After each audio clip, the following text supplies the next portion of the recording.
यात्रा शुरू हुई थी तो हमारे जो प्रेस के मित्र हैं उन्होंने कहा कि केरला में अच्छा रिस्पांस है, उत्तर भारत में यात्रा को रिस्पांस नहीं मिलेगा, महाराष्ट्र में, कर्नाटक में नहीं मिलेगा।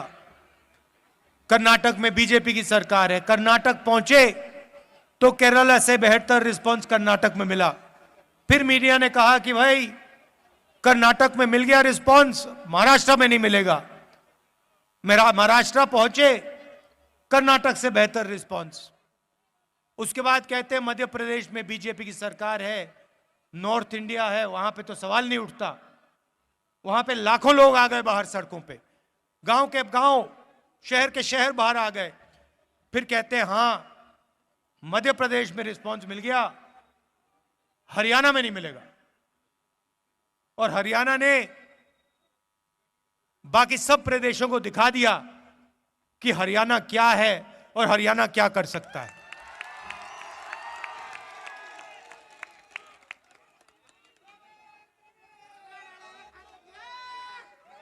और जो हमने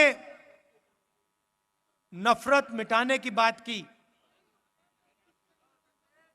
डर मिटाने की बात की,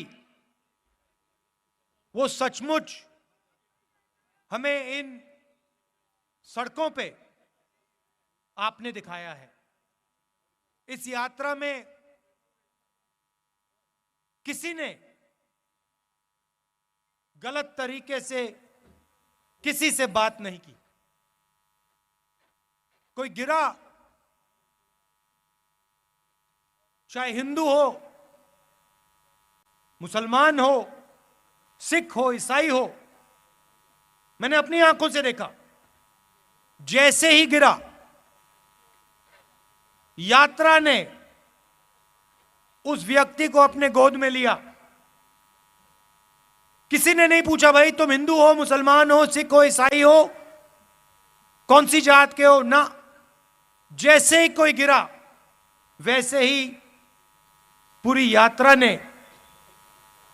हिंदुस्तान ने उसको अपना माना, उसको उठाया, पानी पिलाया, अगर पट्टी की जरूरत थी पट्टी की, और फिर कहा चलो चलो हमारे साथ चलो। यह आपने दिखाया हमें,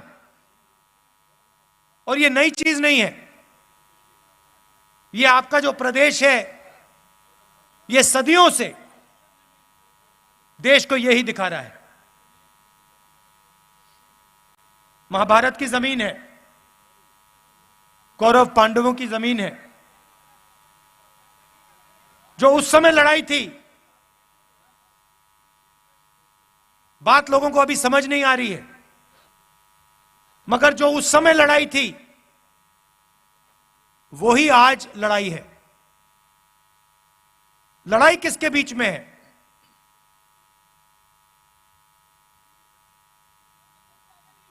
नहीं, देखिए पांडव कौन थे? अर्जुन, भीम, ये लोग कौन थे? ये लोग तपस्या करते थे। ये लोग तपस्या करते थे। क्या पांडवों ने इस धरती पे नफरत फैलाई थी क्या? आपने महाभारत पढ़ी है, क्या उसमें लिखा है कि पांडवों ने किसी गरीब व्यक्ति के खिलाफ अपराध किया? कहीं लिखा है? पांडवों ने डिमोनेटाइजेशन किया क्या? नोटबंदी की थी क्या? गलत जीएसटी लागू की थी क्या? कभी करते? कभी नहीं करते। क्यों नहीं करते? क्योंकि वो तपस्वी थे और वो जानते थे कि नोटबंदी, गलत जीएसटी, किसान बिल इस धरती के जो तपस्वी हैं उनसे चोरी करने का तरीका है।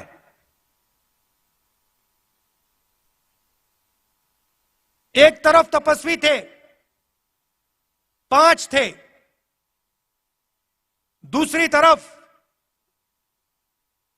संगठन था। एक तरफ 5 तपस्वी और भीड़, उनके साथ पांडवों के साथ हर धर्म के लोग थे।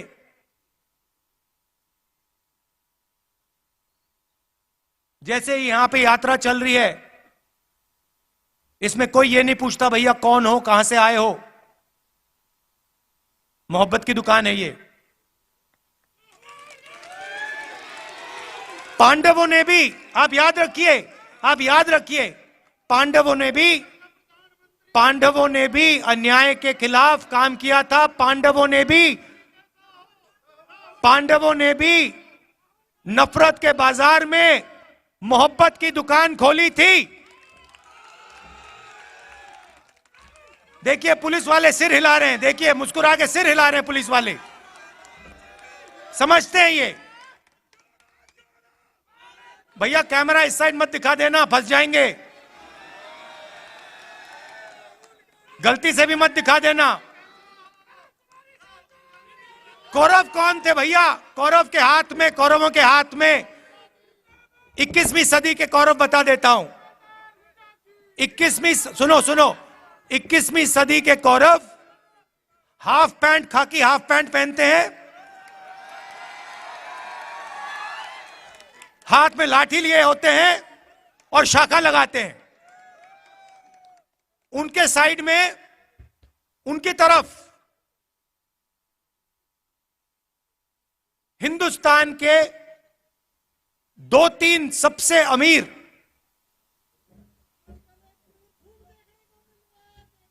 अरबपति कौरवों के साथ खड़े हैं। भाई और बहनों, नोटबंदी किसने करवाई? गलत जीएसटी किसने लागू की? किसके लिए की गई और किसके खिलाफ की गई, ये आप समझिए। नोटबंदी, गलत जीएसटी नरेंद्र मोदी ने जरूर साइन किया, मगर नरेंद्र मोदी जी की शक्ति ने गलत जीएसटी, नोटबंदी नहीं लागू करवाई। हिंदुस्तान के 2-3 अरबपतियों की शक्ति ने, इन्होंने प्रधानमंत्री का हाथ चलाया। मानो ना मानो, आपको देखने को मिलेगा उस समय के अरबपति पांडवों के साथ खड़े थे क्या? अगर खड़े होते तो पांडव जंगल में क्यों बैठे थे? पांडवों को घर से क्यों निकाला? क्योंकि उनके साथ अरबपति नहीं खड़े थे, मगर उनके साथ इस धरती की जनता, इस धरती के किसान, इस धरती के मजदूर, इस धरती के गरीब, इस धरती के छोटे दुकानदार, इस धरती के स्मॉल और मीडियम बिजनेस सब खड़े थे। ये देश भाई और बहनों, ये देश तपस्वियों का देश है। मुझे कहा जाता है, मुझे किसी ने कहा आप 3000 किलोमीटर चले। मैंने उससे कहा तो क्या हुआ? मैंने क्या बड़ी बात कर दी? अगर आप जाओ और इस देश के किसी भी किसान से पूछो, भाई पिछले 4 महीनों में आप कितने किलोमीटर चले हो, वो आपको बता देगा 3000, 4000, 5000 किलोमीटर चला हूं। हां, कन्याकुमारी से दिल्ली नहीं चला हूं, मगर अपने खेत में चला हूं, मंडी गया हूं, मंडी जाकर वापस आया हूं, फिर मंडी गया हूं, फिर वापस आया हूं, खाद खरीदने गया हूं, बीज खरीदने गया हूं। मैंने क्या बड़ा काम किया? कुछ नहीं। किसी भी मजदूर से आप पूछ लो, आपको बताएगा 24 घंटा मैं सर पर बोझ रख के आगे पीछे आगे पीछे आगे पीछे चलता जाता हूं। वो ये जो घड़ी है ना फिटबिट वाली, ये जो मैं पहना हूं, जो किलोमीटर दिखा देती है, वो नहीं पहनता है। इसलिए उसको शायद पता नहीं लगता कितने किलोमीटर चला है। हमारे साथ यात्री चले, मुझे कहते हैं भैया 3000 किलोमीटर चले। मैंने उससे कहा भैया तुम्हें खाना मिला आज सुबह? भोजन खाया तुमने? कितने बार भोजन खाया? 3 बार खाया ना। तो वो जो चल रहे हैं आधी रोटी खा रहे हैं और तुम क्या बड़ी बात कर रहे हो? वो आधी रोटी में 3000 किलोमीटर चलते हैं, तुम भरपूर खाना खा के 3000 किलोमीटर चल के छाती फैला रहे हो। क्या मतलब है इसका?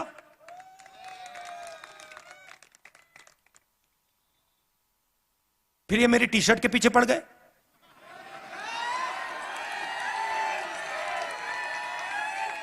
इनको अभी तक समझ नहीं आ रही बात। नहीं, उनको समझ नहीं आ रही बात। देखो ये कह रहे हैं टी शर्ट क्यों पहना है, ये सफेद टी शर्ट क्यों पहना है, इसको सर्दी नहीं लगती। सबसे पहले मैं आपको बताता हूं क्यों पहना हूं।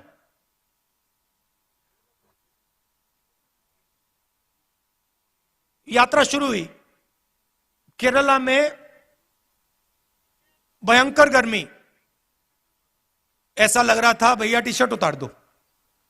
मतलब उसमें पसीने आ रहे थे, ह्यूमिडिटी बहुत थी।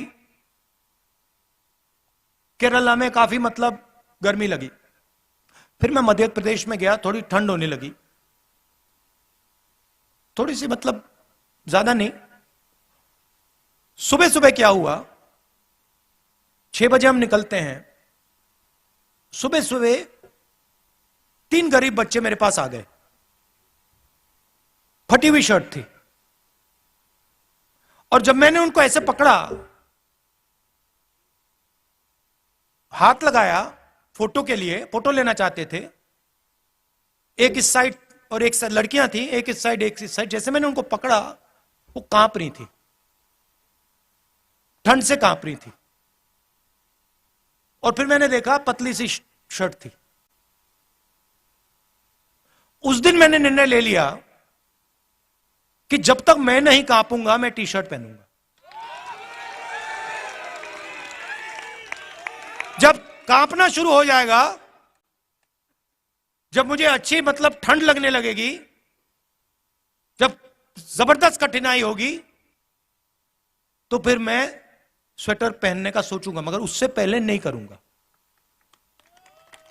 मैं उनको मैसेज देना चाहता हूं, उन 3 लड़कियों को देना चाहता हूं कि अगर आपको ठंड लग रही है तो फिर राहुल गांधी को भी ठंड लगेगी।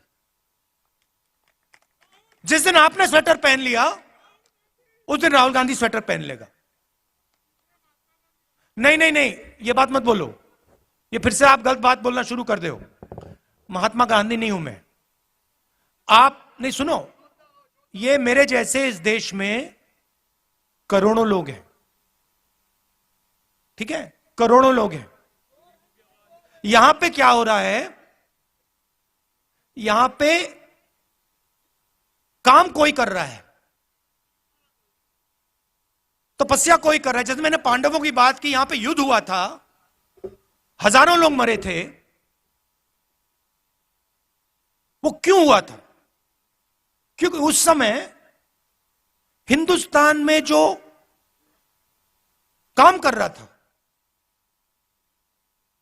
जो तपस्या कर रहा था, उस समय किसान थे, मजदूर थे। आज किसान हैं, मजदूर हैं, छोटे व्यापारी हैं, स्मॉल और मीडियम बिजनेस चलाते हैं। आज हमारे पास माइक्रोस्कोप बनाने वाले लोग आए, आप बनाते हैं, मैन्युफैक्चरिंग है, देखो इनकी 100-200 लोगों को ये रोजगार देते हैं। ये तपस्या करते हैं 24 घंटा। कोई माइक्रोस्कोप बनाता है, कोई यहां पे पोल्ट्री फार्म चलाता है, कोई खेती करता है, गन्ना उगाता है। ये तपस्वी है देश के। और खाता कोई और है, और खाता कोई और है। और जो खाता है भैया वो तो दिखते भी नहीं है। उदाहरण देता हूं, प्रधानमंत्री बीमा योजना, आपके जेब में से पैसा निकलता है, आप देते हो, और हिंदुस्तान की सरकार आपका पैसा उसमें जोड़ती है। आप सुबह 4 बजे उठते हो, हम 6 बजे उठते हैं, आप 4 बजे उठते हो। 4 बजे उठने के बाद आप काम शुरू करते हो। आपके साथ खेत में आपके इतने छोटे छोटे बच्चे होते हैं, पूरा परिवार काम करता है। फिर तूफान आता है, आंधी आती है, बारिश होती है, ओले गिरते हैं, और फिर आप जाते हो बीमा लेने। कहते हो भैया चलो नुकसान हो गया, बीमा का पैसा तो भरा था। पता लगता है इंटरनेट पे आपको कंपनी नहीं मिलेगी, नाम नहीं मिलेगा, फोन करो कोई जवाब नहीं देगा। आपकी तपस्या कोई और खा गया। जीएसटी के बारे में बताता हूं, मजेदार बात मैंने सुनी।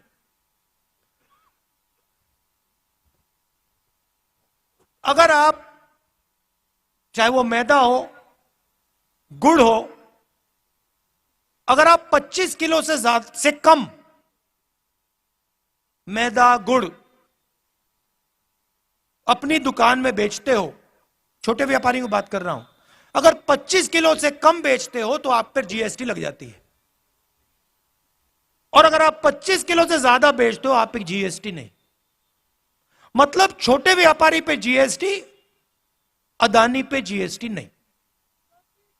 क्यों? आपने क्या गलती की? अगर आप पे लग रही है तो उन पे लगनी चाहिए, अगर उन पे ना लगे तो आप पे ना लगे। किसान आए हमारे पास, एमएसपी की बात की। हिमाचल प्रदेश में मैंने आज अखबार में पढ़ा, सेब का पूरा व्यापार एक उद्योगपति के हाथ में।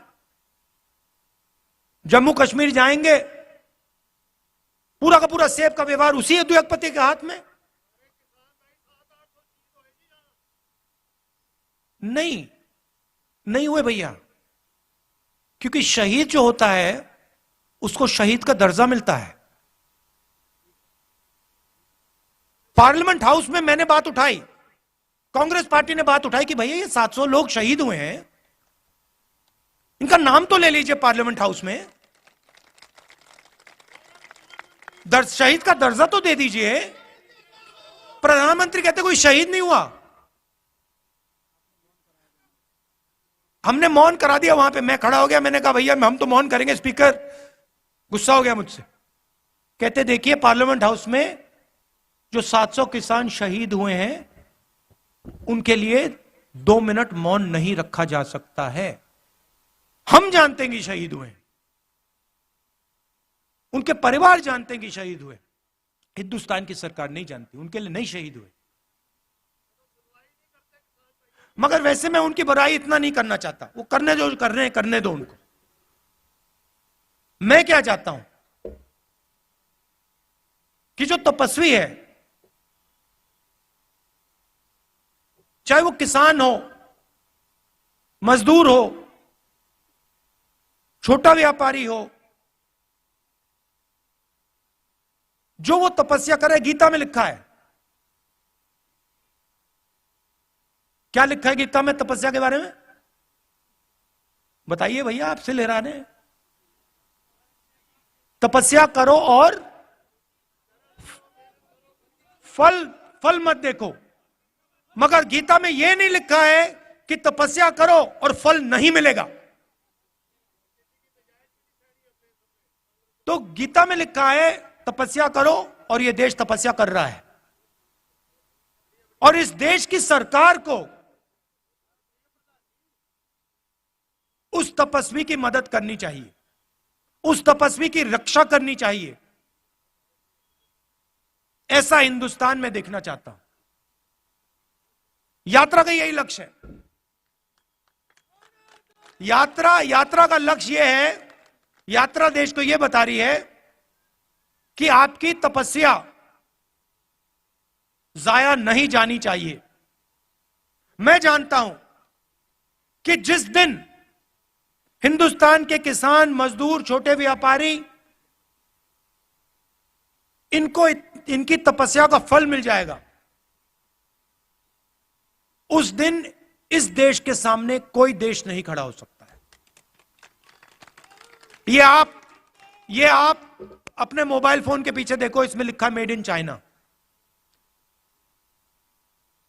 पुलिस वालों के जूतों के नीचे लिखा होगा मेड इन चाइना, शर्ट के पीछे मेड इन चाइना, माइक्रोफोन के नीचे मेड इन चाइना। तंग आ गया हूं मैं मेड इन चाइना से।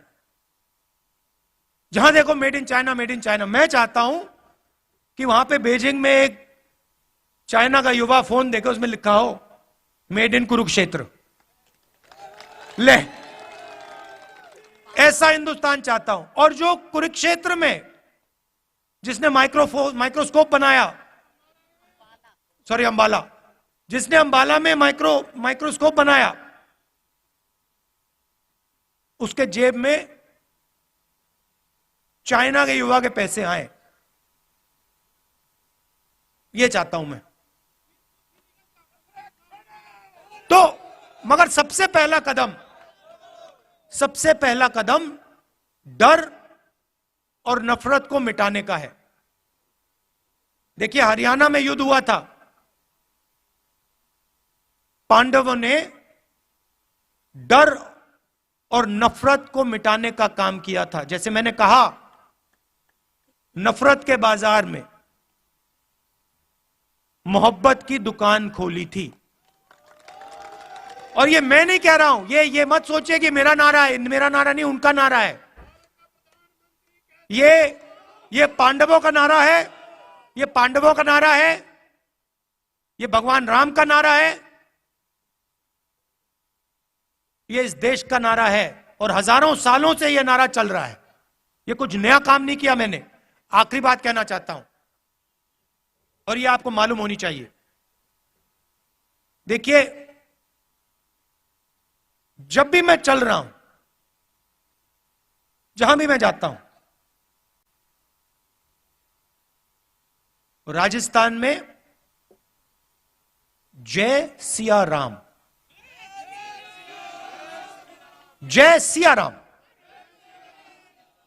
अच्छा, ये आरएसएस वाले हर हर महादेव तो कभी नहीं कहते। आप देखो, नोट करो, कभी नहीं कहते ये। क्यों नहीं कहते? नहीं, मैंने सोचा इसके बारे में, क्यों नहीं कहते हर हर महादेव, क्यों नहीं कहते? नहीं, क्योंकि शिव जी तपस्वी थे और ये हिंदुस्तान की तपस्या पे आक्रमण कर रहे हैं, इसलिए हर हर महादेव नहीं कह सकते। मगर बात मैं जय सिया राम की कर रहा हूं। यहां पे राम राम, राम राम सुना मैंने, राम राम, जय सिया राम। अब जय सिया राम ये कभी नहीं कहते। इन्होंने सीता जी को नारे से निकाल दिया, उठा के बाहर फेंक दिया, कहा हम नहीं कहेंगे। ये हमारी हिस्ट्री, हमारे संस्कार, हमारे इतिहास के खिलाफ काम किया इन्होंने। और जब भी कांग्रेस पार्टी का कोई भी कार्यकर्ता आरएसएस के कार्यकर्ता के सामने आए, उससे कहो तुम जय सिया राम कहोगे, और उससे जय सिया राम कहलवाओ। क्योंकि जितने जरूरी राम थे, उतनी ही जरूरी सीता थी। तो आप सब यहां आए, इतने प्यार से आपने मेरी बात सुनी, दिल से आपका धन्यवाद करना चाहता हूं। और आज एक कमी रह गई, आज एक कमी रह गई। हमने आज वो जो बीजेपी के लोग करते हैं, देखिए उनके संगठन में महिलाएं तो होती नहीं है, अलाउ ही नहीं है।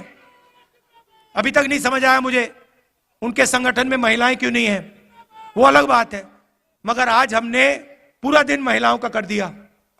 तो जो हमारे पुरुष हैं उनको आज थोड़ी मुश्किल हुई, आप अंदर नहीं आ पाए, आप मिल नहीं पाए, तो मैं आपसे माफी मांगना चाहता हूं।